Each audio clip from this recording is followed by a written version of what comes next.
اللہ اکبر، یہ آخری وقت ہے میرے عزیز ہو۔ حسین ابن علی رضی اللہ تعالیٰ عنہ کے گھر میں سوائے ان کے بیٹے زین العابدین کے جو بیمار تھے، ان کی عمر 22 سال کی تھی، کمزور تھے، بخار زدہ تھے، لیٹے ہوئے خیمے میں بخار سے ان کا جسم تپ رہا تھا، وہ سارا منظر وہ اپنی بیماری میں دیکھ رہے تھے۔ اب کوئی باقی نہیں تھا، بچے کو تک نہیں چھوڑا تو کون باقی رہے گا؟ امام حسین ابن علی رضی اللہ تعالیٰ عنہ نے دیکھا، قرآن کو جلدی سے کھولا، تلاوت کرنے لگے۔ اچانک خیمے کے دروازے پر دیکھا، آہٹ محسوس ہوئی تو اٹھا کر کے چہرہ دیکھا تو امام زین العابدین جبہ پہن کر کھڑے ہیں۔ کہا بابا اجازت دے دیں۔ مولا حسین تڑپ کر اٹھے، کہا زین العابدین میرے گھر میں اب بچا کون؟ میرے بعد ان بیویوں کو کون دیکھ بھال کرے گا؟ ان عورتوں کو کون لے جائے گا؟ اور میری نسل تم سے ہی تو چلنی ہے۔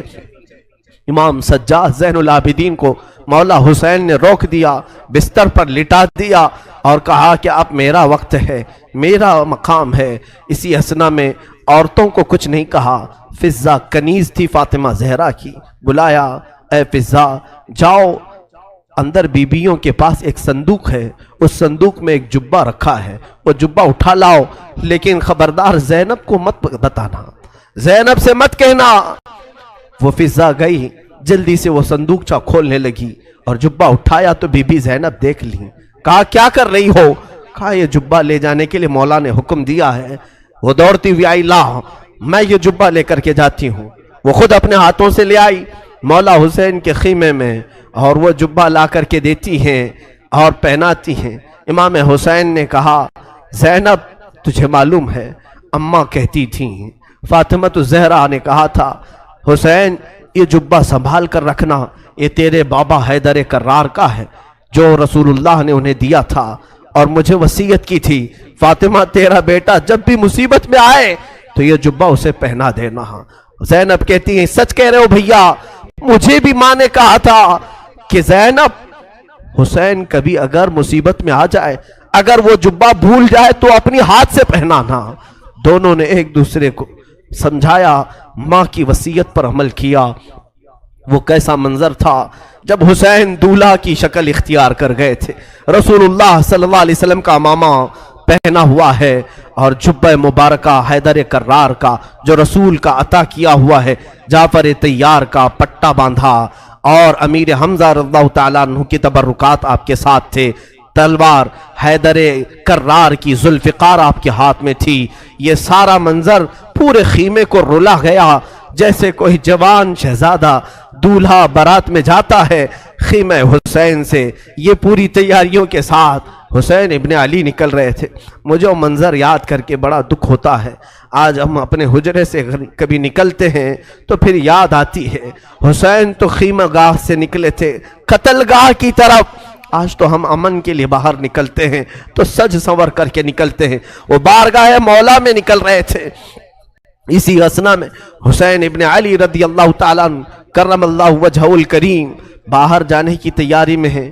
بیویوں کی ایک آہ نکلی، بی بی زینب نے کہا اور بی بی سکینہ نے کہا، سارے گھر کی عورتوں نے کہا بابا بھیا آپ کس کے حوالے ہمیں چھوڑ جا رہے ہیں؟ حسین ابن علی نے پیچھے عورتوں کی طرف دیکھا، کہا میں تمہیں اللہ اس کے رسول کے حوالے کر جا رہا ہوں، سب خاموش ہو جاؤ، میرے بعد کوئی نوحہ نہیں کرنا، میرے بعد کوئی ماتم نہیں کرنا۔ اس کے بعد صبر کی تلقین کی اور پھر آخری وصیت یہ تھی خاندان نبوت کی بچیاں کبھی بے آبرو نہیں ہوتی، بے حجاب نہیں ہوتی، کسی کا پردہ ہٹنے نہ پائے، کسی کا حجاب سرکنے نہ پائے۔ ساری بیویوں نے سلام کیا، مولا حسین نکل کر اپنے گھوڑے ذوالجناح پر آئے۔ یہ بڑا عزیز گھوڑا تھا، حسین ابن علی کا بڑا وفادار گھوڑا ہے۔ ذوالجناح کو بھی ہم سلام پیش کرتے ہیں کہ حسین کی سواری پوری زندگی بھر وہ لے کر گھومتا رہا۔ ذوالجناح حسین ابن علی کی پیاس کی وجہ سے جب اسے پانی ملتا تو کبھی پیا نہیں کرتا تھا۔ یہ روایات بتاتی ہیں حسین ابن علی کے بعد اس گھوڑے نے کبھی پانی نہیں پیا، زندہ تو رہا لیکن کبھی پانی کو منہ تک نہیں لگاتا تھا۔ وہ ذوالجناح سوار جس کو تیار کر کے خیمے کے باہر کھڑا کیا گیا ہے، مولا حسین جیسی گھوڑے پر بیٹھے، بیویوں کی ایک الوداعی آواز آئی،